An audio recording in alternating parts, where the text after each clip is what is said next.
Bon matin, bonjour ou bonsoir tout le monde. Bienvenue à ce 18e épisode des Sommeliers de la lutte. Hey, 18 épisodes, on est rendu majeur On est majeur. Côté podcast. On a fait 18... majeur au Québec, pas dans le reste du Canada. Oh, exactement, juste au Québec, on est majeur. Je m'appelle Max Périard et je suis en compagnie de l'incommensurable Pierre Gastonguay. Comment ça va, Pierre? Ça va bien quand on me traite ou on me décrit comme incommensurable. Ça me fait chaud au cœur, même si je suis pas certain exactement de ce que ça veut dire. Mais non, ça va bien. Je suis bien content d'être là. On a une belle semaine de lutte quand même, donc ça me fait chaud au cœur. Écoute, c'est le genre de mots qui pourrait nécessiter une chronique lexique incommensurable. C'est vrai. Ou Mais en beaucoup de points au gros, Scrabble. exact. Mais en gros, c'est non mesurable. Ah ben oui, ça fait du sens. C'est non mesurable. Incommensurable, mon Pierre. Ah. Très content d'être là. On est en retour après le Royal Rumble. Fait que là, la table est mise un peu plus clairement sur le Road to WrestleMania. Mais nous, de notre côté, on a le hashtag Road to 1000 abonnés qu'on commence avec vous. Fait que c'est ça. Notre but, ça va être que d'ici WrestleMania, on se rende à 1000 abonnés. Sauf sur YouTube. Alors, on est à plus de 450 pour l'instant. Fait que pour ça, on a besoin de votre aide, hein. Puis fait que des likes, des commentaires, ça l'aide l'algorithme à nous répertorier un peu plus lorsque les gens font des recherches sur la lutte, sur des podcasts de lutte. Fait que n'hésitez pas à partager également, ça nous aide énormément. Et autre que ça, espérez que ça continue de grossir, cette belle communauté-là. Plus notre communauté est grosse, plus il y a de gens qui s'abonnent, plus on est capable de vous en redonner aussi, plus on est capable de faire faire plus de quiz, faire peut-être même des podcasts live, qui sait éventuellement quand on va avoir plein de gens qui vont nous suivre. Fait que plus vous nous en donnez, plus on est capable de vous en donner en retour. Fait que c'est donnant-donnant, c'est comme ça que ça marche. Exactement. Puis tu sais, dès le départ, c'est ce qu'on vous dit, hein, mais c'est... avec les sommets de la lutte. Oui, c'est un podcast, mais c'est également une communication qu'on veut avoir avec vous. Et pas seulement nous deux, mais on veut qu'on jase de nous deux, puis que vous nous jasiez aussi de vos semaines, quel match vous avez aimé, tout ça. Donc, n'hésitez pas à continuer de nous écouter, à partager, à mettre des étoiles, mettre tout ce que vous pouvez faire selon les plateformes où vous écoutez. Vous pouvez nous écouter par podcast, audio, Spotify, Apple Podcast. Sinon, par YouTube, avec les images. Hein. Pierre, il se force à chaque semaine. Les petites images pour accompagner nos dires. Et l'habitude, moi, ça me fait sourire à chaque semaine. J'essaye de mettre des petits gags en plus, là, sans trop étouffer non plus le contenu. J'essaie de faire des petits clins d'œil. Ça me fait bien rire. Ouais, puis d'ailleurs, je pense que c'est quand même apprécié du public parce qu'on a eu des commentaires cette semaine de votre part. Un sur notre épisode / questionnaire et du Royal Rumble, notre retour sur le Royal Rumble.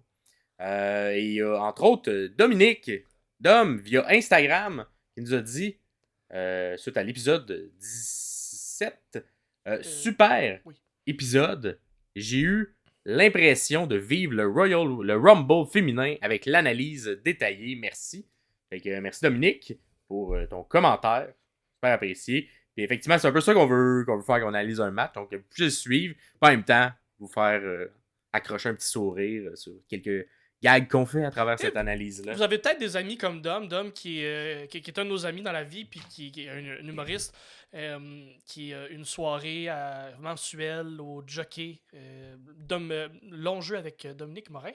Et Dom est un fan de lutte, mais il ne suit plus la lutte activement. Il ne prend plus le temps, tout le temps, d'écouter le Raw, d'écouter SmackDown, d'écouter tout ça, d'écouter les pay-per-view. Donc, si vous êtes comme Dom ou vous avez des amis comme Dom, ben, vous pouvez leur dire de nous écouter, nous. On fait tous les résumés et après, on vous fait l'analyse de ce qui s'est passé durant la semaine, durant les pay-per-view. Fait que Dom a fait exactement ce qu'on fait pour vous, en fait. Il nous a écoutés pour pas avoir à se taper 4 heures de lutte parce qu'il n'y a pas le temps, Dom, il est occupé. Il produit une soirée d'humour. Qu'est-ce que tu veux? Exact. Et puis c'est plus que 4 heures. La semaine dernière, c'était un bon 10 heures de lutte facile de télé. Je calcule juste le Rumble, là.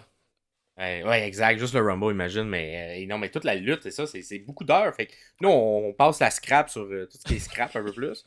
On garde juste les petits Ce qui est bon. diamants, là, tu sais. Ouais.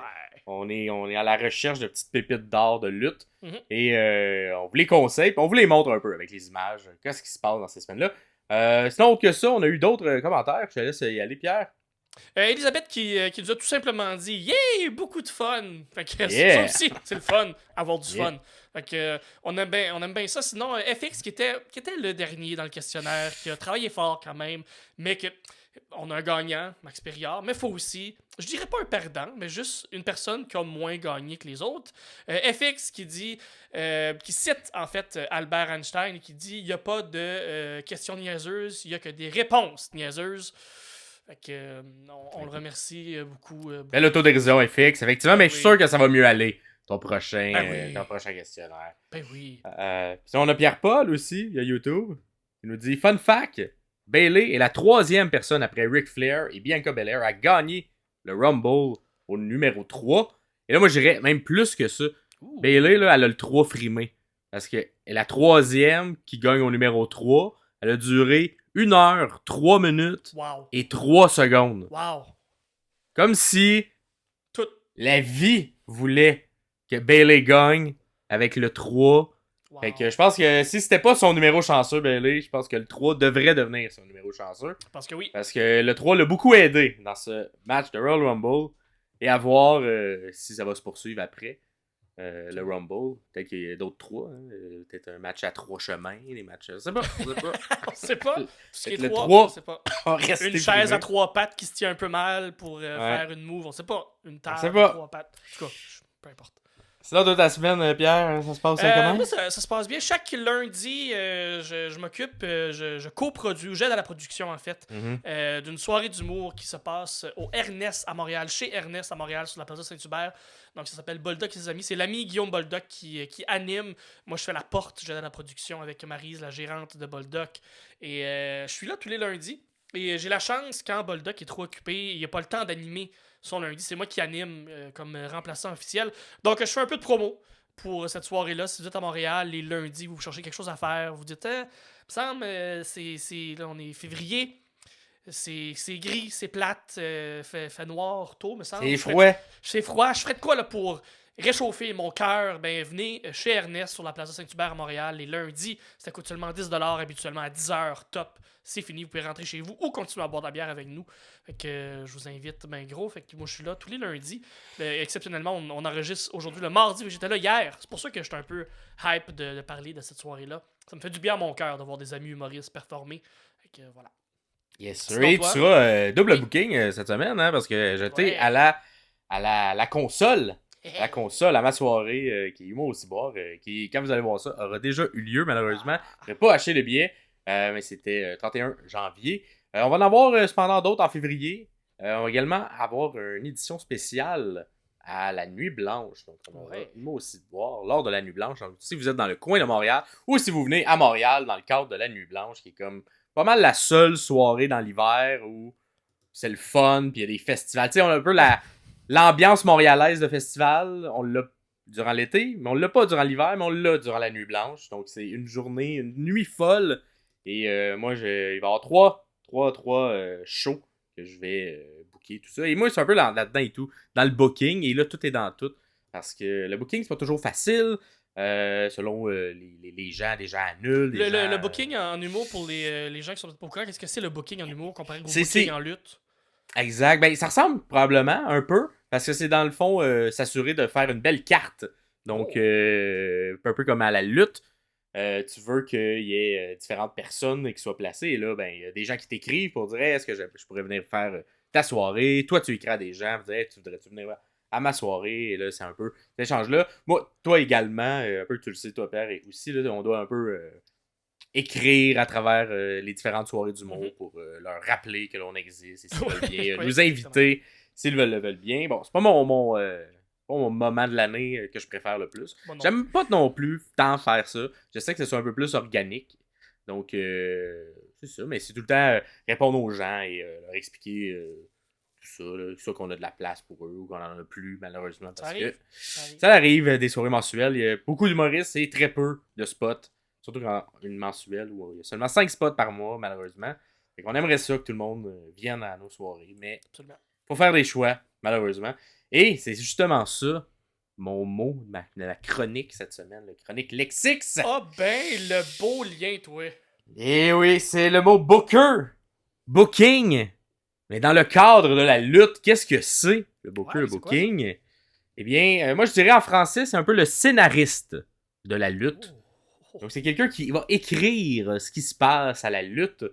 Il y a comme un peu deux sens. C'est la personne qui va, la personne ou un groupe de personnes, on s'entend, là, dans le cas des grosses compagnies, il y en a plus qu'un booker, mais qui en coulisses est chargé d'écrire un peu les storylines, les angles qu'il va avoir, décider des combats qu'il va avoir sur la carte et de leurs résultats.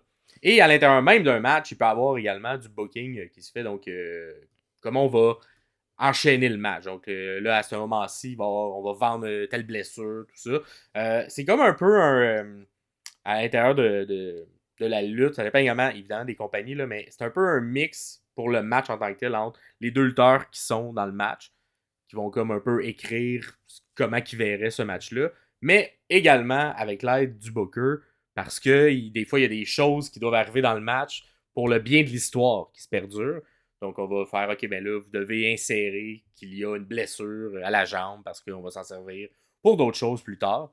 Ça aussi, ça désigne un peu le fait ou l'action de choisir les résultats, d'engager les lutteurs. Donc, un peu plus comme que j'expliquais pour l'humour. Donc, engager les gens, qui va avoir son spot à tel endroit.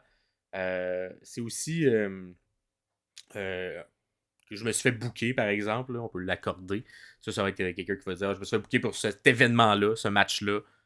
Donc, j'ai fait part de la carte de Royal Rumble. J'ai été booké sur le Royal Rumble. Fait que c'est un peu ça, le terme booking. Fait qu'un booker, ça peut être un scénariste de lutte. Sinon, c'est la scénarisation de la lutte en général. Et qui va décider, un agent un peu. Ben, c'est ça. Un agent, justement, t'es pour mettre à différentes spectacle. échelles. Si on va dans les plus petites feds, le booker fait tout. Donc, il s'assure qu'il y a une belle fluidité dans la carte, qu'il y a des finishes qui se répètent pas ou qu'il y a des spots qui se répètent pas. Le booker fait tout ça dans les plus petites feds. Quand on monte dans les plus grosses fédérations où il y a plus de gens d'impliqués, les agents ou les producteurs vont s'assurer à ce moment-là, en lien avec le booker, que des finishes se répètent pas, que des mouvements, des manœuvres se répètent pas au courant de la même carte. Donc, tous ces agents, les producteurs et le booker en chef vont se rencontrer pour être certain, OK, ben dans tel match, il se passe telle chose, c'est même, c'est ça les gros spots. Donc, on est certain que ça va pas se répéter. Des fois, à la WWE, c'est rare que ça va se répéter, à part souvent la prise du petit paquet qui est des roll-ups qui sont souvent répétés ou des interventions. Mais j'ai l'impression que dans la All Elite, là, pour mettre ça là, à plus grande échelle, que des fois il y a un petit manque de communication, mais souvent on peut revoir le même spot sur la même carte. Mais ça, on s'entend que c'est peut-être un manque là, d'expérience ou de gestion un peu plus chambranlante à ce moment-là. Mais ça arrive, des spots qui se répètent. Des fois, c'est calé directement sur le spot. Le spot est. Fait que le booker, oui, il contrôle un peu tout, mais des fois, ça va aussi à l'idée où ça va le lutteur prend en main le contrôle du match, puis des fois, ben, le booker peut rien faire pour ça. Fait que, voilà. Exactement. Puis la plupart toutes les compagnies ont un booker en chef, comme tu le dis. Ouais, donc, le cas c'est la personne qui va s'occuper du côté créatif, un peu plus général. Donc, les bookers en chef, Tony Khan du côté de la All Elite et Triple H du côté de la WWE présentement. Ouais. Mais évidemment, ils sont aidés par plein d'équipes. C'est pour ça qu'on dit plus un groupe de personnes dans le cas. Parce que oui, ils décident ultimement là, qui gagne, qui fait quoi dans le bien des histoires, mais il y a quand même. Ils peuvent pas tout faire. Là. Ils peuvent pas tout décider. Qu'est-ce qui se passe? Fait que c'est ça, le mot de la semaine, le mot booker. Il y a comme. C'est difficile à dire quel match était bien booké, mais tu sais, souvent, c'est. T'as des matchs qui sont un peu plus serrés sur le booking que d'autres. La plupart du temps, dans les matchs de pay-per-view ou de PLE, il va y avoir un peu plus d'attention au détail sur ces matchs-là. Les matchs de semaine, on va donner plus de liberté. Et les house shows, les matchs locaux, qui sont pas diffusés là, c'est qu'une liberté pratiquement totale aux lutteurs. On va peut-être leur dire vaguement qu'est-ce qui devrait se passer, mais on va leur laisser énormément de liberté. Fait que dans ce cas-ci, c'est un peu plus les lutteurs qui vont booker eux-mêmes le match. Mhm. Ils vont peut-être juste pas décider qui gagne, qui perd. Là, parce que, Oui, c'est ça, exactement. Garder une continuité quand même logique dans Exact. l'histoire qui se passe.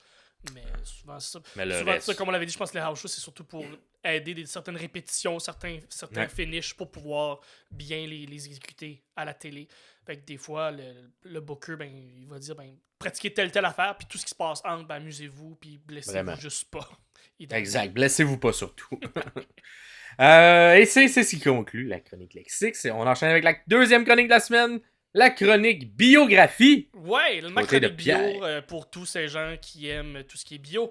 Non, en fait, c'est une biographie sur le lutteur Yuji Nagata qu'on a vu cette semaine à Collision, donc le Collision du 27 janvier, ou cette semaine, en fait, la semaine passée, le Collision du 27 janvier. Je veux parler de Yuji Nagata parce que c'est pas juste un vieux monsieur japonais qui est arrivé puis qui s'est battu contre Bryan Danielson. Non, c'est une légende au Japon, littéralement. C'est un des lutteurs préférés à Eddie Kingston, Team Eddie.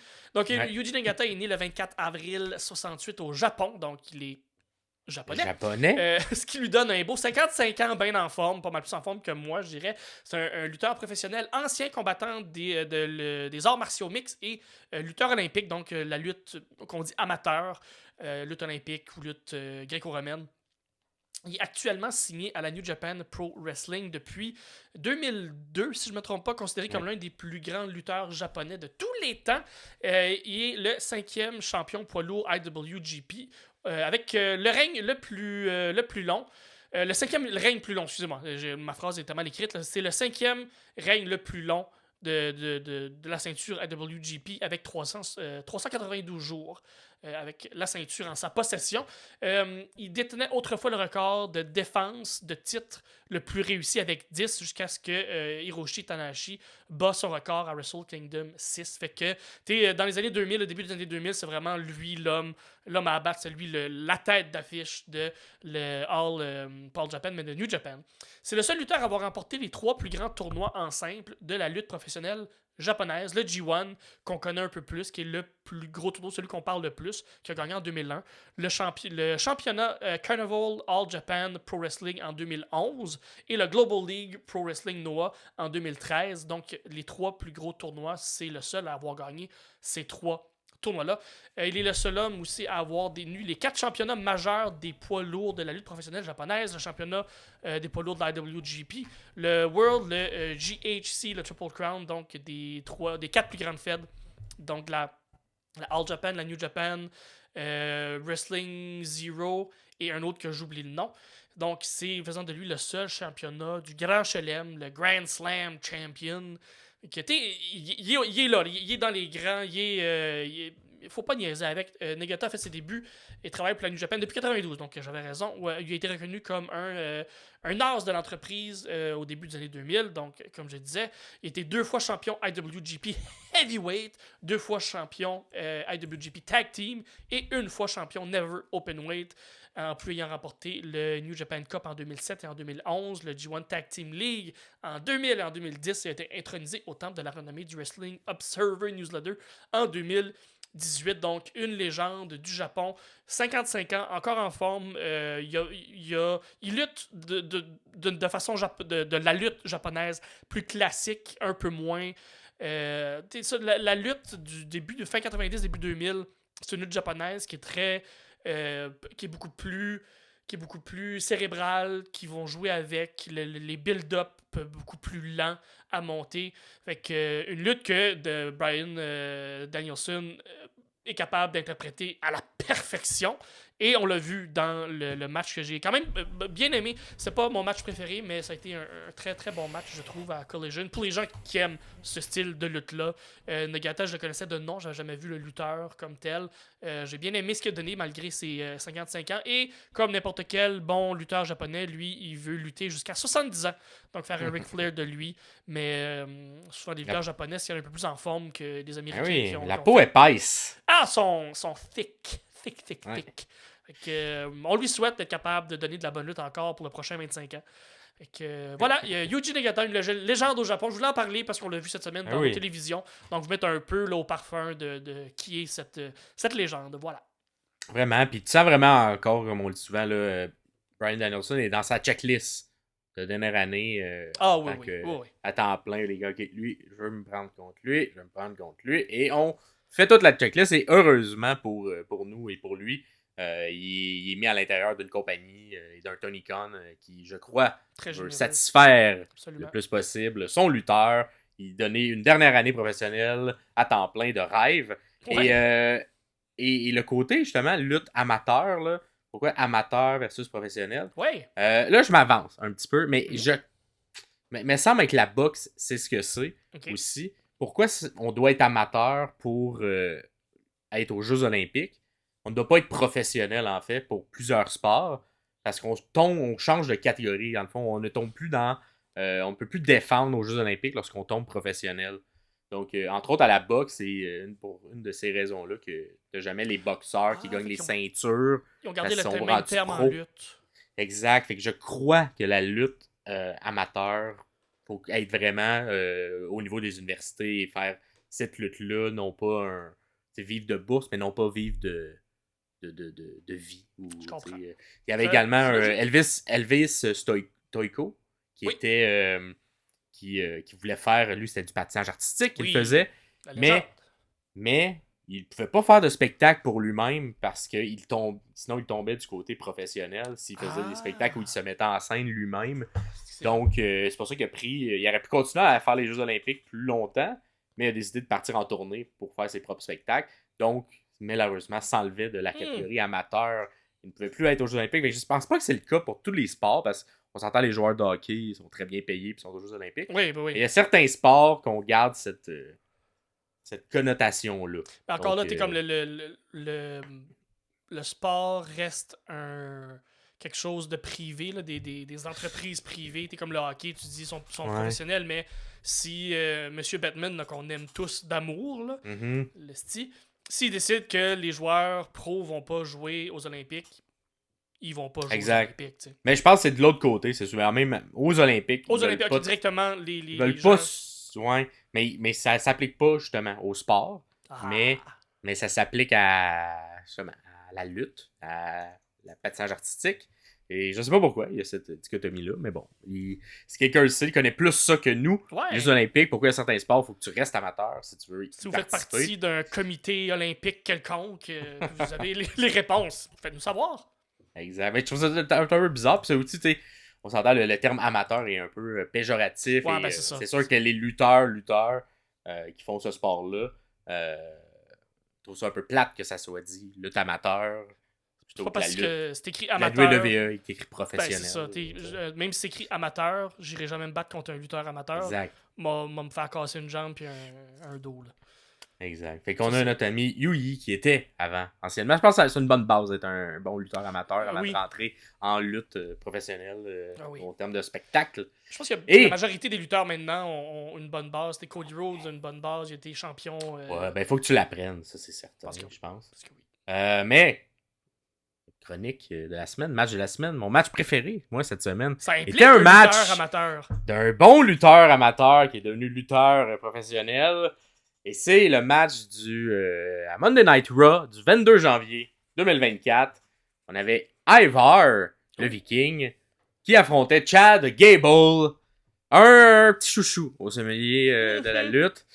Et là, avant de commencer, je tiens quand même à dire, on avait répété, mais c'était dommage qu'il n'ait pas pu participer au Royal Rumble. Il avait été annoncé, ainsi que toute son équipe, mais ils ont été tassés de la carte pour donner la place à d'autres personnes. Et moi, je trouve ça dommage parce que je trouve que c'est un bon work rate. Il est là chaque semaine. Ouais. On lui dit, fais du comédie, puis il fait du comédie, puis c'est ce qu'il fait. Il est un peu pris là-dedans depuis quelques années, mais au niveau in-ring, il est extraordinaire. Et je le répète souvent, mais j'aimerais qu'on le légitime un peu plus. Faut croire que ça soit pas encore rendu là. Maintenant, il y avait sa catchphrase de genre c'est une Olympic Year. Oui, c'est vrai. Avant qu'il devienne Shorty G puis que tout commence à chier pour lui. Là. Exactement. Ouais. Mais là, cette année, c'est une Olympic Year. Fait que j'aimerais qu'il ramène cette catchphrase et peut-être qu'on le légitime lorsqu'on sera autour des Jeux Olympiques de Paris. Mais bon, à voir, mais c'est vraiment un excellent. Y a-tu pas un pay-per-view qui est en France cette année? Oui, il y a un pay-per-view à pay-per-view juste avant les Jeux Olympiques. Boom. Fait que À voir. Mais moi, j'aimerais beaucoup que Chad Gable soit mis de l'avant, ait une ceinture. Qui bat Gunther. Quand il bat Gunther, ça serait. Mais peu importe qui, man. Chad Gable contre Roman Reigns, ça serait un excellent match. Ça serait bon, là. Tu sais, il y a tellement des bons matchs qui ne pourra pas se rendre parce qu'il n'y a pas la légitimité, mais au niveau du tu sais, un Gable, si éventuellement Brock Lesnar revient, Gable Lesnar, ça serait incroyable et tout. 2 backgrounds en lutte.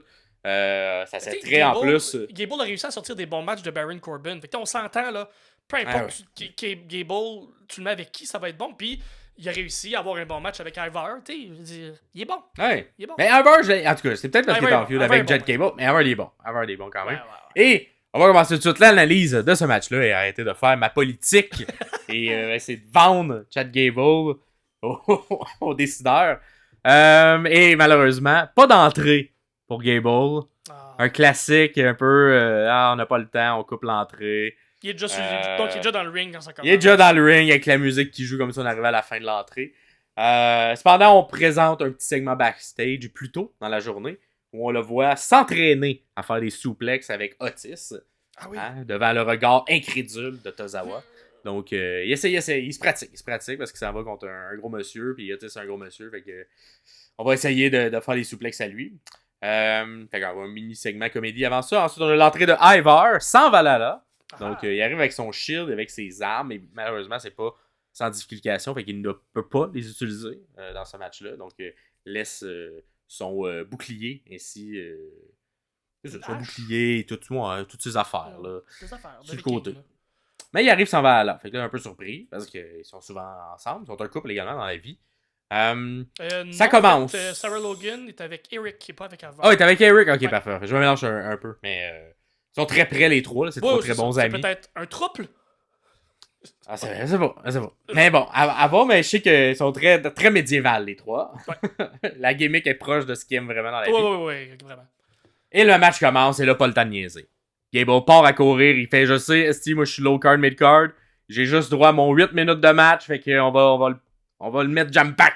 Fait que part à courir, pèle les kicks à Gable, tout de suite en partant. Là, il enchaîne en sautant, bon de sa troisième heure, saute sur Ivar, let's go. On enchaîne avec des chops d'en face, court après dans les cordes, il se fait attraper cependant, pendant qu'il court dans les portes par Ivar qui fait un spinning power slam, bang, l'amène à terre. On l'arrête comme ça. On sent le début de match quand même très intense. Et là, Ivar qui sort sa force brute pour mettre un terme à toute cette technicalité. Mais ça reste pas longtemps parce que l'intensité continue du côté de Gable. Fait que là, il repart à courir, fait un neckbreaker en courant. Il remonte sur la troisième corde. Et là, il fait quelque chose qu'on voit pas souvent. Parce que c'était semi-tabou. De tout ça, il y avait Bryan Danielson qui le faisait un peu. Mais avant ça, c'était Chris Benoit qui le faisait. Il fait le diving headbutt. Super bien fait, magnifique, atterri au bon endroit, un beau sel aussi. C'est le pin, 1, 2, non, pas de suite. Par la suite, tentative de German Suplex, on essaie d'installer un peu, là, il va être capable, non, malheureusement, ne fonctionne pas, fait que on sent qu'il est pas assez magané encore à Ivar pour être capable de bien le soulever. Tentative de side suplex, ça non plus, ça fonctionne pas. Ivar, cependant, reprend le contrôle et fait un suplex pas loin des cordes, et le fait comme vers l'extérieur. Fait qu'il fait un suplex vers l'extérieur de Gable, pitch Gable. Et là, je crois que ce qu'on voulait faire, c'était faire la poursuite du suplex et que Ivar, lui aussi, tombe l'autre côté. Puis qu'on fasse un espèce de move très difficile et technical à faire. C'était comme awkward surtout, ce bout-là. Mais là, on n'a pas réussi. Fait que là, Gable sent qu'il essaie, mais à un moment donné, relâche et tombe à terre. Cependant, c'était dangereux. Fait que, surtout avec un gros monsieur de cette taille-là, de faire cet enchaînement-là. Qui a pas. Peut-être pas réussi, mais il n'y a pas eu de conséquences. Ça look quand même comme si. Exact. C'est des pros, puis on le rattrape tout de suite parce que là, évidemment, si le move avait fonctionné, Ivar était à l'extérieur et on aurait vendu ça. Puis là, Ivar, non, ok, je ne vais pas être à l'extérieur, fait que je vais sur le bord du ring. Puis qu'est-ce que je fais? Je saute en planche. Je saute en planche direct sur Gable qui est à terre. Je l'écrase. Et là, classique, quand on fait un spot qui est à l'extérieur. Et que tout le monde est à terre, qu'est-ce qui se passe? On s'en va à la pause! On s'en va à la pause, connaît ta lutte. Oh ouais. Fait qu'on fait une petite pause. Et là, tu te dis, hey, dans la pause, on va peut-être se calmer un peu, reprendre leurs esprits, descendre un peu le rythme du match, parce que ça a quand même été un... Là, c'est genre 2 minutes que je vais vous expliquer, mais un 2 minutes endiablées, là, où on n'a pas arrêté. Cependant, non. Quand on revient de la pause, il y a un Gable qui est sa 3e debout avec Ivar. Là, on arrive, ok, c'est ça qui se passe. Troisième debout avec Ivar. Fait une espèce de superplex magnifique de la troisième. Un beau sell aussi d'Ivar qui vend bien l'impact que ça a lors de l'atterrissage. Et là, comme je disais, est-ce qu'on s'est reposé durant la pause? Pas vraiment parce que on monte un spot en replay qui s'est passé durant la pause où Ivar a juste parti à courir à l'extérieur du ring et est atterri sur le bord. Lors des Raw maintenant, c'est comme un écran. Là, tu peux plus vraiment aller en dessous. Écrase Gable qui était à côté, qui essaie de reprendre son souffle. Fait que ça a continué durant la pause sans arrêt. Par la suite, on voit un espèce de savate avec la jambe droite. Un espèce de move que Ivar fait souvent, mais qui est évité par Gable et la jambe, bang, elle frappe le coin, le poteau là, du ring. Fait que là, ça le blesse. Ça le blesse malheureusement à la jambe. Est-ce que ça aura un impact plus tard? On va voir. Ivar ensuite prend sur ses épaules Gable pour essayer de faire je sais pas, un powerbomb, quelque chose. Mais non, aux transitions de Gable qui essaie de en fait, il tombe en ankle lock. Ça, c'est tout de suite après avoir fait une attaque sur la jambe droite en Dragon Screw, un peu. Fait que là, on sent où la jambe vient de frapper, un Dragon Screw, un ankle lock qui part. Magnifique la transition. Un beau ankle lock que Gable a. Le plus beau depuis Kurt Angle, selon moi. Je sais pas pourquoi. On le vend pas plus fort avec cette prise-là. Il pourrait faire taper, selon moi, tout le monde avec cette prise-là. Mais ça n'arrive pas. Ivar se défait. Il va dans le coin. Gable Lily court après, mais il se fait asseoir dessus. Donc, un classique de... Ouais. C'est ça. Je sais pas comment on pourrait appeler ça. C'est le... La descente du cul, je sais pas. La descente du cul. L'hommage à... Rikishi. L'hommage à... Ouais, à Rikishi. Tous les lutteurs un peu plus gros ont un peu ce move-là. Mais lui, c'en est un qui avait de l'impact quand même, quand il saute. Il fait pas juste s'asseoir et il reste là. Il s'assoit, mais il se donne une swing. Umaga, je pensais à Umaga qui le faisait, mais qui restait assis. Exact. Ensuite, Ivar sur la deuxième. Il monte sur la deuxième et il fait un beau leg drop. Je pense qu'il serait capable de le faire de la troisième. Je sais pas pourquoi. Peut-être que c'est trop haut pour l'atterrissage sur les fesses, mais il est quand même bon. À noter il tombe à bonne Ivar, place aussi. Il y a 2 ans, il y a eu une neck fusion, une fusion de 2 ou 3 vertèbres dans la nuque. Là. Il a fait un dive un moment donné, puis il a mal tombé. Puis on l'a vu lui-même faire le signe de X. C'est une des seules fois où j'ai vu ce signe-là. C'est lui-même qui se l'est fait à lui-même. Il fait comme touchez-moi pas, ma nuque il scrape. Puis il était parti pendant comme 6 mois. Puis il est revenu. Fait qu'il n'y a pas la nuque la plus en forme. Peut-être que c'est le genre d'impact sur la colonne qui est directement sans savoir. Fait que. Mais il part de la deuxième quand même. Puis il fait un beau leg drop. C'est impressionnant. Est-ce le pin 1, 2? Non, pas encore. Ensuite, Ivar, tentative de spin kick qui avait manqué plus tard, mais malheureusement, encore une fois, c'est raté. Fait que là, est-ce que la blessure de tantôt joue? C'est attrapé par Gable pour un autre ankle lock. Ivar, malheureusement, s'en défait parce que on le vend pas fort, Gable. Il pourrait gagner là-dessus, mais il gagne pas. Fait qu'Ivar, il monte sa troisième corde puis il dit let's go, je vais l'écraser. Et là, ce move-là, il est plus en confiance quand il le fait. Fait qu'il fait un beau moonsault de la troisième. Mais Gable, il s'enlève. Donc vous voyez, il part juste avant que ça arrive. Et là, Gable en profite pour tentative de German Suplex et réussit la tentative de German Suplex avec un magnifique atterrissage en bridge pour le compte. 1, 2, non, malheureusement. Un autre move qui pourrait être un finisher dans le clan Gable, mais qu'on ne légitime pas. Ensuite, Gable monte sur la troisième corde. Ivar le rejoint. Tentative genre de suplex, mais une magnifique transition qu'on n'a pas vu souvent. Mais on est dans les airs au-dessus de la troisième. Gable passe par-dessus la tête de Ivar et tombe en position pour y faire un suplex de la 3. Donc, fait que t'as Ivar qui est accroché et là, boum, on lance Ivar de la 3 en German suplex. Très bien fait la transition. Tout est fluide. Tu sais, Gable, il n'y en a pas de botch avec Gable. Il se promène comme s'il était dans de l'eau, mais il est dans un ring avec de l'air. C'est magnifique. Il remonte sur la troisième pour faire lui-même un moonsault de la troisième. Mais là, malheureusement, Valhalla arrive, sorti de nulle part. Je sais pas si elle est apparue avec ses pouvoirs de viking. Je pense que oui. Mais elle arrive, elle le distrait, elle rit un peu de lui. Et là, ça n'en prend pas plus pour que Ivar en profite. Il pogne Gable. Un peu une portée tout cas, semi-dangereuse, puis il est comme garoché. Ouais, hein? Et là, là, que ça passe proche de vivre un peu un Austin Theory qu'on a vécu dans un même genre de botch. Mais un atterrissage sur le coup, mais heureusement, Gable réussit à placer sa main pour que l'impact soit un petit peu plus sur l'épaule que sur le cou. Sur le replay, Donc, ça faisait moins mal que live. exactement. Live, ça a vraiment... On a eu peur, mais sur le replay et sur la photo que vous voyez, on voit qu'il a bien atterri quand même, mais là que ça aurait pu être dangereux. La transition, le coup n'avait pas passé au complet. Fait que, on a dû un peu tricher. Et par la suite, ben là, Ivar, il est sa troisième. Qu'est-ce qu'il refait pas? Il refait un beau moonsault. Et là, 1, 2, 3. La victoire de Ivar. Il y a quand même eu c'est un peu une rivalité qui installe depuis quelques semaines là, entre les deux, entre le clan.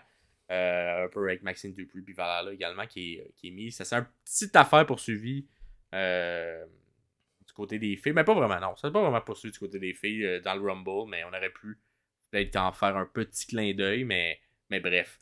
Il y a eu une victoire du côté de Gable par un ankle lock. Fait qu'on a essayé de vendre ça tout le long du match. Mais tout ce que je vous ai parlé, c'est un 8 minutes au total. Là. En enlevant la pause. Pour les gens live, peut-être un 12 minutes, mais un 8 minutes bien tassé. Là, sans pause. Oh, ouais. Ben de l'action. Tu sens que... Tu sais, je sais pas qu'est-ce que tu peux faire de plus quand t'es les deux boys pour prouver au management que... Hey, donnez-nous une chance. Ben, c'est ça. Ces matchs-là, eux autres, c'est l'opportunité de pouvoir faire comme hey, on est bon, vous pouvez nous mettre dans les C'est un match mid-card, les gens crient This is awesome. Ben oui. Puis les gens ils étaient plus ou moins attentifs au début de notre match. Tu sais. Je sais pas qu'est-ce qu'il va falloir pour que Triple H réalise puis ça devienne un peu de ses chouchous. Je sais pas. Moi, je comprends pas. Peut-être que, tu sais, nous, on voit Gable, le personnage, peut-être que c'est pas quelqu'un de gentil backstage, fait qu'il est pas poussé.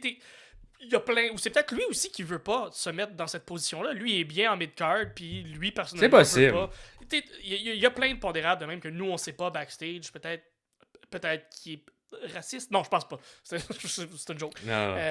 J'espère pas, là. Ça reste que. On les connaît pas pour vrai, mais c'est le genre de lutteur que j'aimerais bien voir dans un house show justement, dans le contexte d'un house show, on leur permettrait de faire des 20-25 minutes et de prendre le temps nécessaire pour bien construire. Parce que là, oui, c'est le fun, l'intensité est bonne, puis les deux sont, comme pour vrai, Ivar est très en forme pour sa shape aussi. Oui. Ils sont capables de suivre un rythme endiablé pendant plusieurs minutes sans vraiment de pause. C'est pas deadlock, pas rien. Mais c'est ça. Est-ce qu'un jour on va pouvoir le mettre dans un rôle de champion? Tu sais, mais il me semble que c'est un bon candidat à gagner un Money in the Bank un moment donné, peut-être le... Ah ben oui, il serait tellement bon avec la valise là. Ben oui, puis en tout cas. Je sais pas. C'est sûr qu'il est petit, mais on me semble qu'on a passé à une autre époque à la WWE. On peut plus Triple H, il est moins là. Triple H, ses lutteurs préférés, c'est Gargano puis Ciampa. Je veux dire, ils sont pas gros eux autres non plus. Puis... Non. En tout cas, à voir, mais je voulais quand même souligner le très beau match et qui, malheureusement, a été... Ivar a fait partie du Rumble, mais pas Chad. Donc, une petite déception de ce côté-là. Encore une fois, est-ce que c'est ça. Je n'arrive pas à comprendre de mon œil externe pourquoi. Et si vous êtes d'accord, n'hésitez pas à le dire dans les commentaires parce que, mais il semble que ça fait plusieurs excellents matchs que Gable nous sort dans les derniers mois et on voit pas de progression. Celui avec Gunter était dans notre top 10 des matchs de l'année, là. Ben oui. Puis, bref, c'est ça. Il n'y a pas de progression en termes de monter un peu plus sur la carte. C'est toujours à recommencer, à retomber dans du comédie. Fait que c'est ça. À voir si un jour ça sortira de ça. Peut-être. Je sais pas si c'est peut-être une blessure. Tu sais, c'est ça. En plus, c'est un genre de lutteur qui se blesse jamais. Fait que des fois, t'es comme peut-être une blessure, être sorti 6 mois, puis revenir, être repackagé. Mais là, il est fiable en plus, il se blesse pas. Fait que. Heureusement, j'espère qu'il gagne bien sa vie. J'ose espérer avec le nombre d'années qu'il est. Là, d'après moi, il est rendu avec un salaire plus que décent. Être un WWE, mais un bon run. Des beaux gilets aussi. J'aimerais ça encourager Gable. Mettez-y des gilets plus fun que juste sa gimmick comédie. C'est lui qui fait un super souplex en bridge. Là. Ça me semble un peu comme visuellement. Danielson ou c'est. Qui avait ça dans un genre, c'est ça, un peu cartoon, le souplex. En tout cas, je le vois dans Souplex City, il pourrait l'avoir aussi, lui aussi. Ça peut être une bonne catchphrase. Oui, complètement. Il est capable d'en faire. Ils sont beaux. sont beaux. À noter aussi que les Viking Raiders, donc Eric qui est blessé, Viking Raiders qui étaient anciennement les War Raiders, c'est pas des lutteurs de la WWE à la base, hein, c'est des lutteurs qui ont été un peu partout dans le monde, qui ont été 2 fois champions IWGP Tag Team. Fait que c'est legit comme tag team, les Viking Raiders qui étaient anciennement les War Raiders. Fait que il y a ça.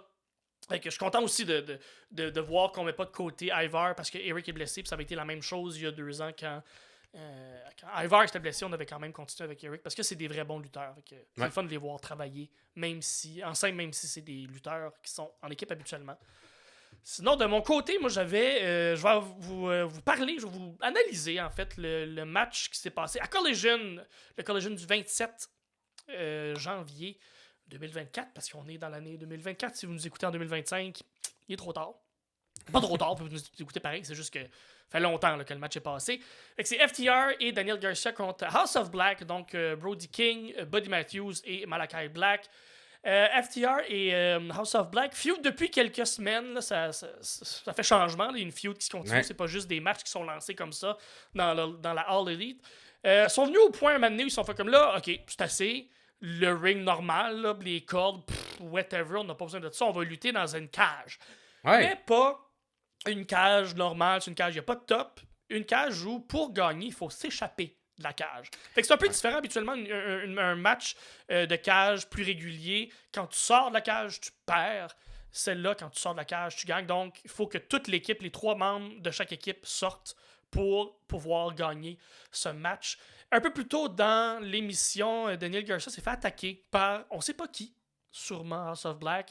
Donc on le voit dans un petit segment où il est à terre, il est blessé, il a mal. Fait que, on sait pas tout ce qui va se passer avec ça. Un peu plus tard dans l'émission, on voit Mark Briscoe qui vient voir FTR et qui leur dit Ah, I'm your guy. We spill blood together all around the country. Fait que, on comprend que Mark Briscoe va sûrement remplacer Daniel Garcia pour le match. Puis je trouve ça excitant parce que Mark Briscoe est du genre à se coller en bas de la cage, pas dans le ring, mais du côté, genre dans la table des annonceurs, un fou dans la tête. Donc, l'entrée d'FTR. Mais attends, une gimmick de match en cage que j'avais jamais vu, moi, en équipe. Comme, faut qu'on sorte en équipe, là, ça crée un peu un désavantage si tu sors, mais le but, c'est que tout le monde sorte, mais là, tu veux pas non plus que ça soit trop contre 1, sinon c'est trop facile. Fait que, tu sais, c'était comme intéressant et différent. J'avais pas souvent vu ça. En fait, j'ai pas de souvenir d'avoir vu un match par équipe de cette manière-là. Fait que différents types de matchs de cage. D'habitude, si tu sors dans certains types, on avait un Bryan Danielson qui avait gagné à l'époque, je me souviens, à la WWE, Daniel Bryan, il avait gagné un match contre Big Show ou Mark Henry, où justement, dans le temps son premier run à la ceinture, il voulait sortir, il se faisait retenir, finalement il s'était fait pitcher puis il avait gagné son match comme ça. Donc c'est possible de gagner dans certains types de matchs en cage, mais voir un match en cage par équipe où tout le monde sorte, c'est ça le but. C'est intéressant. J'ai jamais vu. Ça, au niveau du booking, j'étais comme, je sais pas comment qu'on allait le construire. Fait que j'étais comme, j'ai hâte de voir. Dans le match, ça a été super bien fait. En plus, ça, Tony Khan est bon pour aller chercher des vieilles gimmicks du Japon ou de la vieille lutte des années 60. C'est sûrement ça qui l'a inspiré, une vieille gimmick qui a été faite il y a longtemps. Puis je pense que les gars l'ont bien utilisé à l'intérieur du match. Fait que l'entrée d'FTR, une de mes entrées préférées, une vieille musique des années 80, un peu disco, style sitcom ou style une émission de télé de karaté dans le temps. J'adore ça. Il rentre dans la cage, eux sont prêts à se battre. Ensuite, rentre l'entrée de Mark, Damn Boys, les lumières ferment. Qu'est-ce qui arrive quand les lumières ferment? Ben, les méchants attaquent Mark. FTR n'ont pas le temps de sortir de la cage que FTR lance Mark Briscoe dans une table qui traînait là, pas loin, complètement à l'extérieur de la rampe. On commence dans l'action. Pas le temps de niaiser. Let's go. Pas le temps de niaiser. FTR sort de la cage. Ils s'en viennent tout de suite vers House of Black. Ils commencent à se battre. Ding, ding, ding. On part ce match-là. On se bat un peu. On brawl autour du ring. 2 tables sont installées à côté, sur le bord du ring. On y reviendra plus tard, mais il y a 2 tables qui sont installées. Gardez ça en tête. Mais contre toute attente, Daniel Garcia revient, un gros bandage sur le front, puis il revient, puis il est comme je suis pas content, vous m'avez frappé. Il revient avec une chaise dans les mains, ça veut dire qu'il est vraiment en tabarnak. Je trouve ça un peu sloppy comme booking parce que tu fais comme, ok, mais pourquoi t'as blessé Daniel Garcia si pour revenir pour le match au complet?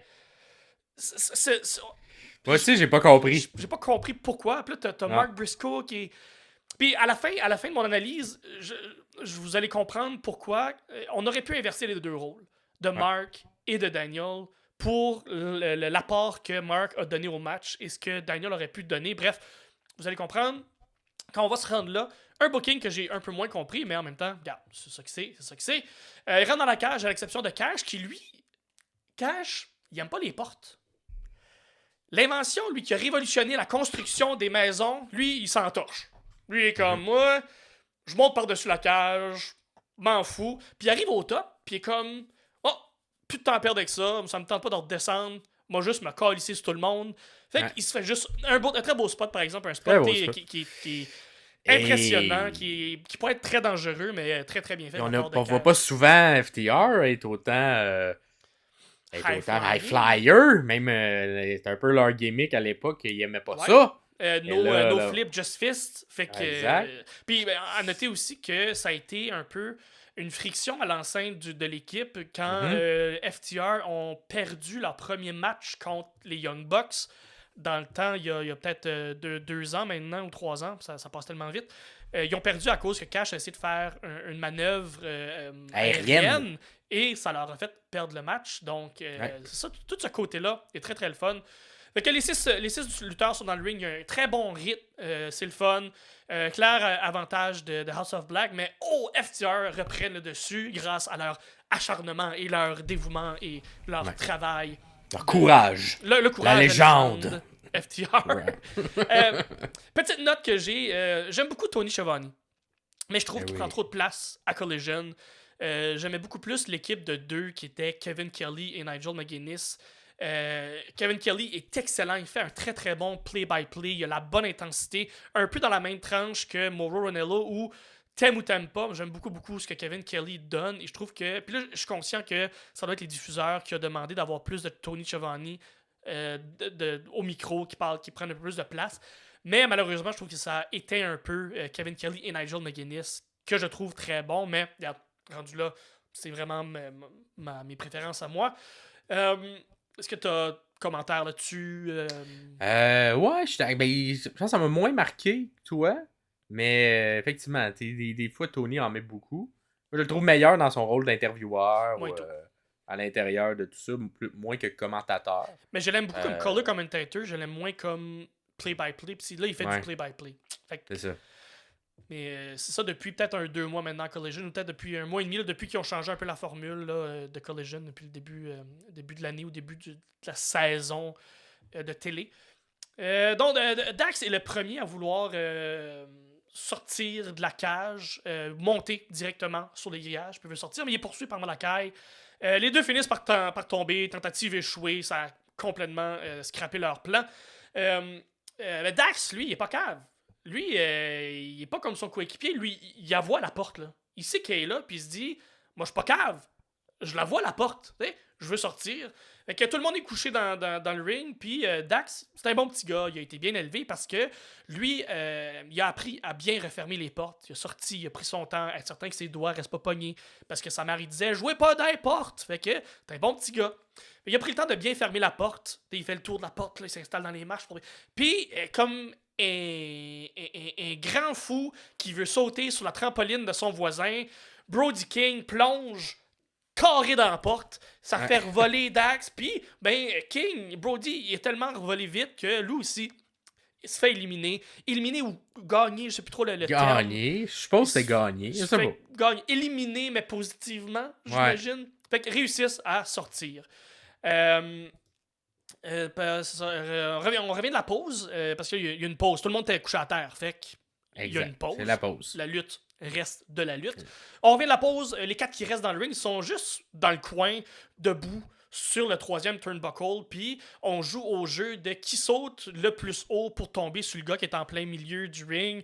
Fait que mais Buddy Matthews et Cash Roulis sont comme non, moi ce jeu-là, ça me tente pas d'y jouer. Moi, je vous rappelle, Cash, il aime pas le concept des portes. Puis, il va même à se créer un culte anti-porte. Son premier membre, c'est Buddy, parce que il réussit à l'attirer par-dessus la cage. Ils sont à l'extérieur de la cage, accrochés sur le grillage. Puis, je pense que Buddy, Cash a comme mal vendu son idée à Buddy, parce que là, Buddy est comme, mais ton idée de culte, je suis pas certain. Fait que ce que je vais faire, c'est que je vais prendre ta tête, puis je vais la frapper fort, fort, fort contre le grillage. L'idée de culte, pas très bon pour Cash. Regarde, Ouais. c'était son idée. Ça a backfiré. Je vous rappelle qu'il y a des tables qui sont là, qui traînent pas loin. Cash, commotion, j'imagine, se frapper contre le grillage, tombe sur la table. Lui aussi, il est éliminé positivement. On revient à l'intérieur du ring. Buddy est encore accroché sur le grillage. Et Garcia lui fait comme, hey, ça me tente de jouer au ki, mais au ki humaine. M'a prendre Malakai puis m'a le garrocher sur son partner. Buddy tombe dans la deuxième table qui était là, donc lui aussi éliminé positivement. Il ne reste que 2 concurrents dans le ring. Fait à noter, Cash Wheeler ne pourrait pas lutter au Québec parce que au Québec, Maxime, qu'est-ce qu'on utilise à la place des tables? Je sais pas. Qu'est-ce qu'on Des utilise portes! Des portes, Maxime! Ben oui, On ok, achète des portes, on met des pieds de table dessus et on passe les gens au travers des portes. Pourquoi? Parce que, premièrement, c'est moins cher à acheter et ça fait un très beau son de crack quand ça explose. Cash Wheeler ne pourrait pas lutter au Québec parce qu'on le passerait au travers d'une porte. La porte. Et ça, son culte qu'il a bâti avec Buddy Matthews, il pourrait pas le prendre. Non. Il pourrait plus être chef de ce culte-là. Donc, malheureusement, on le verra jamais au Québec. Cash Wheeler. Garcia essaie de se sauver, lui. Il est comme, moi et tout, je vais passer par-dessus. Mais c'est Julia Hart. Julia Hart qui arrive, la petite tabarnouche, puis elle vient cracher son venin dans la face de Garcia qui tombe dans le ring, qui est aveuglé. Puis là, Malakai... Qu'est-ce qui se passe là? Attends, qu'est-ce qui se passe d'habitude? Là, une petite pause, mais qu'est-ce qui se passe quand quelqu'un est attaqué d'un Black Miss? L'habitude, ça amène un changement de personnage. Ça amène un changement de personnage habituellement, c'est ça. Est-ce qu'on va garder cette gimmick-là? Parce que là, est-ce qu'on... En tout cas, est-ce qu'on va devenir méchant? C'est ça, là. Là, j'ai hâte de voir parce que changement d'attitude. Parce qu'il y avait une belle transition là, avec Garcia de ce temps-là. Là. Puis, peut-être... En tout cas, ça sera à voir dans les prochaines semaines. Mais moi, quand j'ai vu ça, je fais ok. D'habitude, quand le Black Miss se touche... Le Black Miss... Ça connecte. On a vu le changement avec Sky Blue, entre autres. Ben, avec tout le monde, avec elle-même. Oui, avec elle-même. C'était la première à être... à être touchée de Malakai Black, avec son Black Miss. Fait que, c'est ça. Fait que là, Garcia se retrouve avec ce Black Miss-là dans la face qui va peut-être lui faire changer de personnage. Puis Malakai est comme, ben... Il va me sauver, moi. Il est là, il est aveuglé, il est dans le ring. Moi, je va sortir par la porte. Puis Garcia est comme, non, hey, mon maudit pas fin, t'es un lâche, viens te battre dans le ring, mon pas gentil. Fait que Malakai est comme, hey, tu me dis des gros mots comme ça, c'est certain que je vais virer de bord puis je vais aller te déconcrisser. Mais Garcia est pas cave, réussit à contrer la manœuvre que Malakai veut le faire. Je vous rappelle que Garcia a apporté une chaise dans le ring qui traîne là. Garcia réussit à faire un beau pile driver sur Malakai qui reste effoiré là. Garcia est complètement aveuglé par le miss, fait qu'il est comme désorienté, puis il sait plus trop où aller, il sait plus trop par où sortir, il sait pas et où la porte.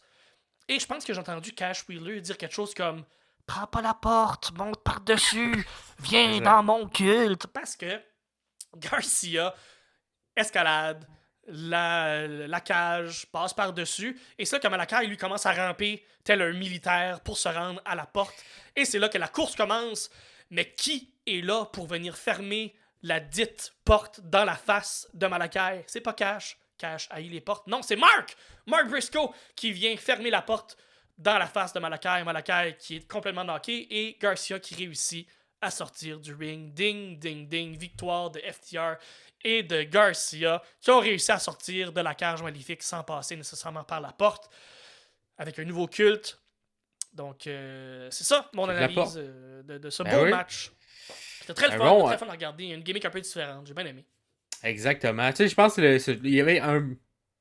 Comme je disais, le côté, si tu es positif ou pas positif quand tu sors, c'était nouveau. Et effectivement, moi, à tous les moments, j'étais comme. Ouais.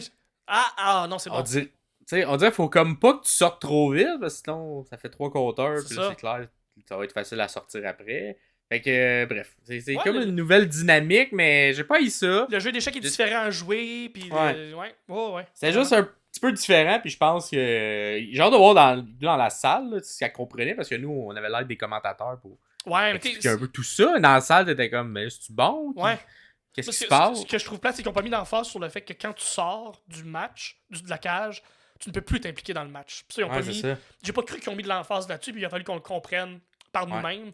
C'est pour ça que c'est Mark Briscoe à la fin qui est venu fermer la porte contre C'est Malakai, ça. parce que Dax et Cash ne pouvaient plus rien faire dans le match. Et c'est là où je reviens à mon commentaire du début, où le booking aurait pu être inversé. C'est Garcia qui aurait pu venir fermer la porte Ouais.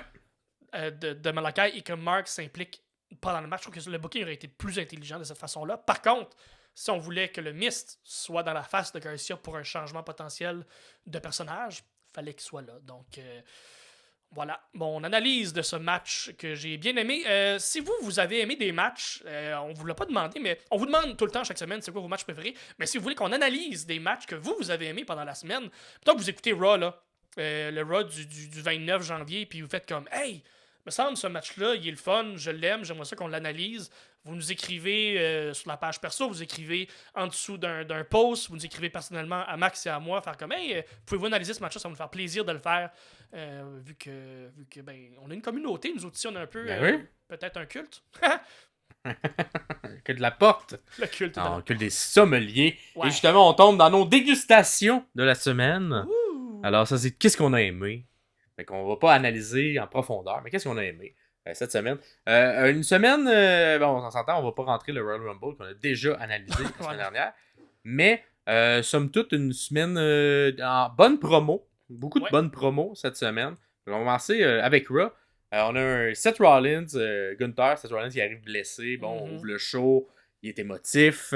Est-ce qu'il va être capable de faire WrestleMania cette année? On sait que ça a été un peu tout le temps dans sa carrière un enjeu. Sa blessé autour de WrestleMania devait abandonner malheureusement. Jusqu'à là, Gunther l'interrompt. Vient un peu faire... On vient encore semer des graines un peu sur peut-être une future rivalité. Est-ce que ce sera les deux qui s'affronteront pour un match de ceinture? Et là, on a la bonne nouvelle à la fin du segment que Seth, il va revenir. Il va être là. Capable. Il va être capable à WrestleMania d'être là. Fait que d'après moi, on va le ménager beaucoup à travers les prochains mois. Mais il va revenir. Fait que là, c'est intéressant. Voir un espèce de... Puis un Gunther au micro que j'ai pas haï. Quand même, il pogne pas beaucoup le... Tu sais, il surfe pas la foule. Mais il est efficace dans ce qu'il dit, puis avec son style de personnage, ça fonctionne. Ouais, mais tu sais, il y a une petite barrière de langage, j'ai l'impression, là, où il peut pas aller faire là, une promo de 45 minutes super passionnelle, là, fait que... Mais ce qu'il dit est super efficace, puis straight to the point, ça fonctionne très... Ça fonctionne pour le personnage aussi, qui est très droit, très... le ring général. Non, j'ai bien aimé moi aussi, rien de plus, rien de moins, c'est très très bon. Exact. Ensuite, on a eu l'excellente, la meilleure promo... la semaine entre Cody Rhodes et CM Punk, qui malheureusement, on est après Raw et CM Punk est blessé, ne pourra pas être là. Peut-être que c'est des grandes qui seront sommées pour SummerSlam pour plus tard. Mais il y a eu une excellente promo entre CM Punk et Cody Rhodes. Un face-à-face tant attendu. Moi, je trouvais même que, est-ce qu'on va même trigger ce feud-là et enlever les deux du title picture? Ça va venir. Et les mettre un contre l'autre. Mais c'est pas le choix qu'on a fait. On a fait quand même gagner Cody au Rumble. Mais j'aurais trouvé ça... Ce qu'ils ont installé, je trouvais ça vraiment intéressant. Oui. Puis, entre autres, Punk qui dit qu'il est plus... Parce qu'on parle du papa de Cody. On rappelle un peu les catchphrases. C'était le American Dream. Hein, la personne qui réussit en Amérique malgré tout. Qui arrive de nulle part. Qui est un fils de plombier. Et là, Punk, il dit, mais regarde-toi, t'es pas un fils de plombier, t'es un fils de lutteur, t'as une autre génération, t'arrives en beau complet.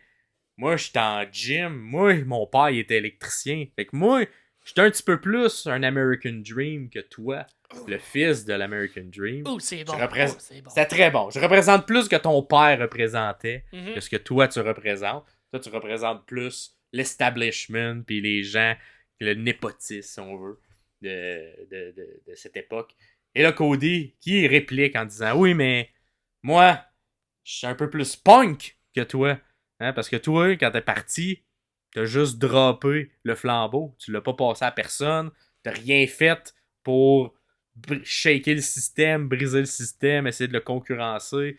Moi, j'en ai fait des trucs, mini allusion à la gage. J'ai été me créer un peu une compagnie, était l'autre bord, je me suis refait. Puis ensuite, je suis revenu en grand, en champion.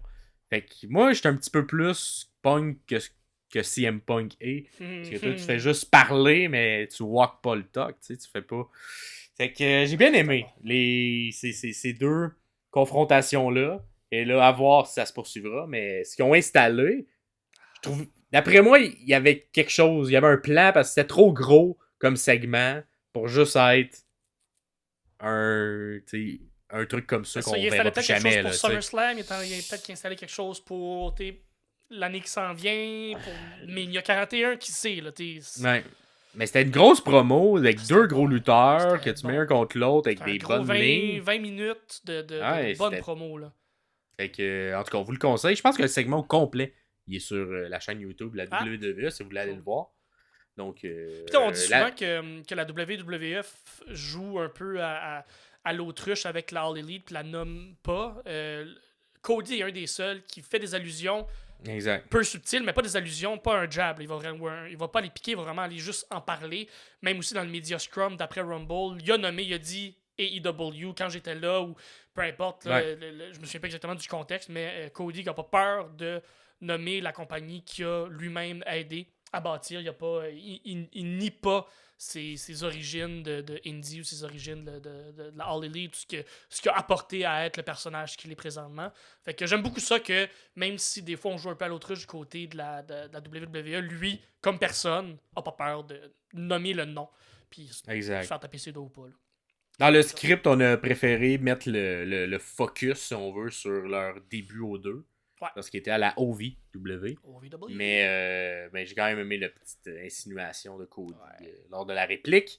Mais effectivement, on a dit qu'on s'est croisés, c'était au départ. Mais on n'a pas voulu parler du moment où on se serait potentiellement croisé à la Ben, c'est ça, ils l'ont comme effleuré. Là, on aurait eu l'occasion de se rencontrer un moment donné, mais on l'a pas. En tout cas, c'est ça. J'aime bien ça. Sinon, il y a eu une autre bonne promo au Dynamite du 24 janvier 2024. C'est entre Deonna Purrazzo et Timeless Tony Storm. C'était une entrevue assis sur la rampe, la rampe d'entrée, l'entrée de l'aréna, l'entrée des lutteurs vers le ring. Donc, une entrevue assis avec René Paquette. Donc, sont assis. Quand vous regardez l'écran, donc, Timeless est à votre gauche, Deonna est à votre droite. Et dans l'écran, complètement en plein milieu, il y a une coupure. Donc, tout ce qui est le côté à Timeless Tony Storm est en noir et blanc. L'autre côté est en couleur. Juste côté visuel. Excusez-moi, juste côté visuel, c'est parfait, c'est excellent. Même René, c'est comme tassé un peu plus à droite pour être du côté de la couleur. De la couleur, j'adore ça. C'est très bon.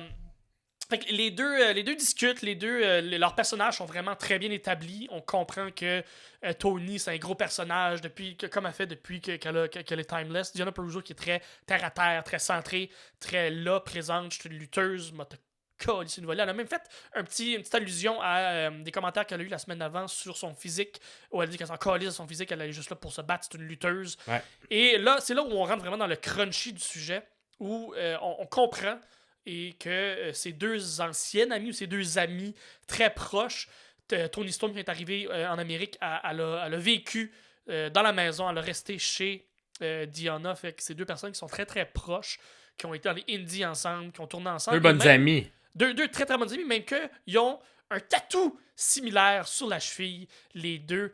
Donc, on découvre là ben de la profondeur dans cette feud-là que j'aime beaucoup, que moi, je n'étais pas au courant de ça. Je pense qu'on l'a tous Aucunement, moi non plus. un peu là.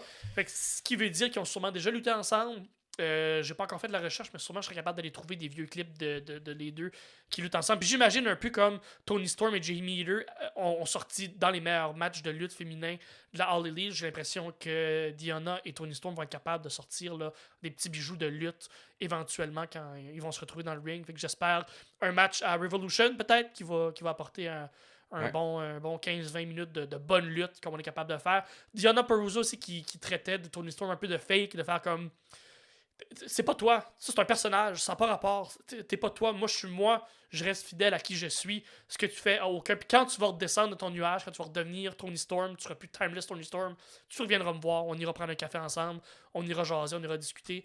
On ira se battre dans le ring comme deux lutteuses. Ce que tu fais là, ça n'a aucun rapport. Moi, j'aime pas ça. Donc, on joue aussi sur le personnage de Timeless Tony Storm. Vraiment, vraiment bon. C'était bien fait pour la construction, puis donner le goût de voir ce match-là, justement, parce que Oh, là, oui. on amène un côté personnel, on amène un côté réel, qui est tout le temps le fun à amener à la lutte. Ouais. Donc, j'ai bien aimé ça, moi. Ça a bien construit leur rivalité, Mhm. qui, au lieu que tu arrives out of nowhere, comme des fois ça arrive souvent, on fait juste ça, vous deux, vous prenez compte, mais il n'y a pas de raison. C'est ça. Là, de mettre ce segment-là, je trouve que ça a bien été. Puis j'ai bien aimé le petit clin d'œil à la fin, lorsque il y a un peu un beatdown qui arrive à la fin de l'entrevue. Mais t'as Diana qui passe du côté du noir et blanc et qui amène Tony du côté de la couleur et que Ouais. là, tout devient en couleur à ce moment-là. Fait que au niveau de la réalisation, bravo Très bien. Tony. C'était très bien fait. Je sais pas si c'est Tony qui a eu cette idée, mais c'était très bien fait. Très bien fait. beau. Puis tu sais, on disait un peu qu'après le dernier pay-per-view de la All Elite, c'est comme si on pesait sur le bouton reset. J'ai l'impression que c'est ce qu'on est en train de faire présentement. Là. On est en train un peu de tasser tout ce qui est feud à court terme, où on se rend jusqu'au bout, puis on est en train de placer quelque chose.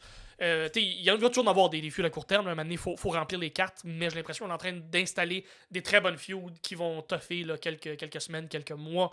C'est possible. Fait que j'aime bien ce qui se passe présentement à All Elite. J'espère que c'est un renouveau qui va être très, très positif pour eux autres. Sinon, René Paquette, qui est tellement bonne, qui a fait toutes les Christie d'entrevues. Elle a fait une entrevue avec Orange Cassidy backstage. Allez voir ça. C'est tellement. Orange Cassidy, quand il parle de plus en plus présentement. Là, son personnage est en train d'évoluer un peu. C'est juste. On dirait qu'il n'y a pas de La caméra qui est fin, juste comme. ouais. La fin très off-beat, très méta, de comme. Tu sais, d'habitude, ça t'attend un peu en crescendo, là, une promo de lutte. Là, c'est juste, ah, ça se finit. Faudrait que c'était quasiment genre, ah, qu'est-ce que tu vas faire toi ce week-end? Ouais, c'est vraiment. C'est ça. Ok, bon, parfait, ben je m'en vais. Ok, bye. C'est René Right, qui est merci. super bonne, qui embarque Ah là-dedans. oui. Puis... Mais c'est ça, le comic timing était très bon entre les deux. Absolument. Bien aimé ça. Yep. Et finalement, on avait la promo de Darby Allin, surtout, parce que Sting était présent, mais il parlait pas tant que ça. Qui a hypé son mentor vraiment beaucoup. Ouais, t'as Et bien aimé ce segment-là. Hein? Moi, j'ai très aimé ce segment-là. Darby Allin, que j'ai trouvé, je pense que c'est une de ses meilleures. Ouais. Je me rappelle également de celle qu'il avait fait à l'époque contre MJF dans la rivalité entre les quatre piliers. Mais celle-ci, je crois, était sa meilleure parce que tu sentais la passion, tu sentais l'explication de pourquoi on devrait aller gagner les ceintures par équipe. On est invaincu en tant qu'équipe. Et là, en même temps, on ramène la grande storyline, le grand arc qui est à l'intérieur de la All Elite Wrestling présentement, qui est au niveau du classement, qu'on veut vraiment ramener de l'avant, les classements. Fait qu'on on continue de construire cette histoire-là qui est plus large, mais en même temps, une grosse intensité de Darby, que tu sens que tout ce qu'il dit, qu'il pense pour vrai que Sting, c'est le meilleur, qui mérite de partir avec une ceinture, tout ça. Fait qu'ils s'en vont essayer d'aller prendre la ceinture. Fait que elle n'est pas très longue la promo, mais une bonne intensité. Puis j'ai bien aimé Darby là-dedans. Toi, tu disais peut-être qu'on va voir éventuellement un match, peut-être un match Sting-Darby comme dernier match, de vrai dernier match de Sting. Moi, j'aimerais ça. J'aimerais bien. Ça. À voir si on va oser le faire, mais j'aimerais bien ça. Puis je pense que Sting aussi serait content, puis Darby également serait content. Mm-hmm. On sera pas dans la même situation que c'est Baron Corbin qui met fin à la carrière de Kurt Angle. Moi, on va quand même légitimer un petit peu plus ça. Ensuite, c'est ce qui complète Dynamite. Fait qu'il y avait. Au niveau des matchs, c'était un peu moins, mais au niveau des promos, c'était un bon Dynamite côté promo. On enchaîne ensuite du côté de SmackDown. SmackDown, pas de. Un match en fait, qui était les Kabuki Warriors contre Canada Chance et Kevin Carter. On a un peu discuté lors du Royal Rumble. Malheureusement, le changement de ceinture qui arrive, pas beaucoup de storyline. Mais le match en tant que tel, quand même bon. Un bon 8-10 minutes. Ouais. Puis également, bon, évidemment, quand j'ai vu ce match-là, je vais tu vas gagner parce que je sais pas comment on va faire pour légitimer les deux. Et malheureusement, on n'a pas légitimé les deux. On a juste légitimé les Kabuki Warriors. N'importe quel match que les lutteuses japonaises à la WWE font, c'est toujours bien rythmé, c'est toujours bon. Le pace, le pace mais j'aime excellent. Mais ça, mais en plus, Chance et Carter, ils ont tout un bon pace d'équipe. C'est des moves qui se suivent et qui sont fluides. Puis du côté des Kabuki Warriors, même chose. 100%. C'est un bon match d'équipe féminin qu'on voit plus rarement, si on veut, dans les divisions. Mais si vous allez le voir, c'est un bon match. Malheureusement, il n'y a pas beaucoup de build-up, mais c'est un excellent match. Absolument. Et côté promo, moi j'ai aimé le vidéo package de Bayley, que là, on ne sait pas à l'époque qu'elle gagne, mais qui explique tout son plan depuis le début, qu'elle était au Performance Center. Elle a vu Asuka, elle a vu Io Sky, éventuellement Dakota Kai s'est jointe, éventuellement Kairi Sane s'est jointe, mais déjà dès le départ, elle voulait créer ce clan-là avec elle. Tout ça, là, c'est bon. C'est les meilleures filles, puis là, la promo est faite un peu au Performance Center, ben, c'est ici que tout ça a commencé, puis là, on va tout gagner, on va tout avoir les gars. Fait qu'un bon petit vidéo de 2 minutes qui hype Bayley, et qui finalement l'hype pour les bonnes raisons, parce qu'elle gagne le lendemain. Effectivement, donc est-ce qu'elle va appliquer le plan qu'elle a depuis 5, 6, 7 ans? On ne sait pas combien de temps qu'elle a ce plan-là en tête, d'avoir toutes les ceintures avec ces filles-là. Mais dans la promo, ça faisait longtemps que c'était là. Fait que allez voir ça, c'est un petit 2-3 minutes qui est quand même solide, qui hype Bayley comme il faut. Qui a le coup d'être de son bord, même si elle est méchante, pour vrai, dans ce promo-là. Et c'est tout, malheureusement, du côté de SmackDown, qui était... et du côté de Collision, qu'est-ce qu'on a eu de bon, Pierre? Collision, moi, je suis un peu déçu qu'on a pu les promos au début, là, avant la toune d'entrée. Ouais, c'était bon, des ça. promos, des petits quickies, là, boum, très boum, old boum. school, là, c'était bon. Hein. J'adorais ça. On l'a fait un peu à Dynamite, mais on le fait plus. Fait que j'aimais beaucoup ça. Ça me hypait pour l'épisode, pour l'émission. On l'a fait au début avec une petite note un peu plus négative du côté des promos. Par contre, côté lutte, j'ai un peu plus aimé Collision que Dynamite. Côté lutte, Danielson contre Yuji Nagata. Comme je le disais au début, c'est pas pour tout le monde. C'est un slow pace avec un build-up. Un build-up qui était pas aussi gros que si c'était un match du G1 ou un match de Wrestle Kingdom. Par contre, pour voir ou pour s'habituer l'œil à de la lutte japonaise, mais qui est quand même accessible, vu que Danielson, tout ce qui touche, c'est de l'art. Je vous le conseille. Et de voir deux légendes aussi, un peu se rendre compte. Deux légendes qui luttent encore. Comme ce match-up-là, on n'aurait pas pu s'attendre qu'il existe dans n'importe quelle condition il y a 5 ans. Il existe voir ces deux personnes-là lutter. Puis c'est quand même très bon. Sinon, Orange Cassidy versus Commander, qui est complètement à l'opposé du match de Danielson-Nagata. C'est high-pace, il y a du spring, on se pitch ça de vole. partout, ça revole, c'est du lucha textbook. C'est vraiment bon. Commander qui est excellent. Là. C'est un Phoenix. Je pas Phoenix 2.0 parce que je trouve que Phoenix est plus complet que Commander. Ouais. Mais quand Phoenix est blessé, Commander vient à l'appel. Puis ça fonctionne. Très très bon match, Commander. En fait, c'est pour la titre international. Donc, je vous laisse deviner, Commander n'a pas gagné. Fait qu'on continue encore à construire le personnage d'Orange Cassidy comme le workhorse. On essaie de remettre un peu le titre international où il était il y a 6 mois avec ce glow-là, donc cette importance-là. Je sais pas si on va y arriver, mais j'ai l'impression que ça s'est éteint un peu. J'ai l'impression que cette ceinture-là serait due pour aller dans d'autres mains. Là. Je pense que Cassidy a fait le tour avec ça. Je trouve que ça s'épuise un peu. Par contre, très bon match, je vous le conseille. Vraiment, c'était vraiment un bon match en haute voltige. Oui. Que j'aime bien également Commander. Et vous, c'était quoi vos autres matchs? Et là, comme Pierre l'a dit tantôt, vous pouvez nous dire vos matchs, mais dans la semaine en cours aussi. Là. Ouais. Pour que lors de l'épisode, quand on va l'enregistrer, on fasse ah, parfait, telle personne, elle aimerait ça qu'on analyse ce match-là. Et évidemment, on est d'accord, on trouve que votre proposition est adéquate. On va pouvoir. Trollez-nous pas parce que si vous nous trollez puis vous faites comme vous pouvez analyser le match Baron Corbin contre on sait pas qui à NXT, je vais le faire. Je vais le faire pour de vrai, ça va durer 45 minutes. Fait que si vous nous trollez, moi troller back, vous allez voir. Parfait, moi je trollerai pas. Moi j'accepterai pas vos demandes de marde. Mais vos bonnes demandes, ça va me faire plaisir. Oui! Et vous pouvez nous suivre partout si vous nous suivez sur les plateformes audio, balado, donc Apple Podcasts, Google Podcasts, sur Spotify, sur n'importe quelle plateforme audio. Vous pouvez nous suivre si vous voulez commenter, vous voulez discuter avec nous. Ça se passe sur Facebook directement, Sommelier de la lutte. Sur Facebook, on est facile à trouver. Sinon, sur YouTube, directement ici, si vous nous écoutez sur YouTube, directement ici. Parce que nous, on se voit dans...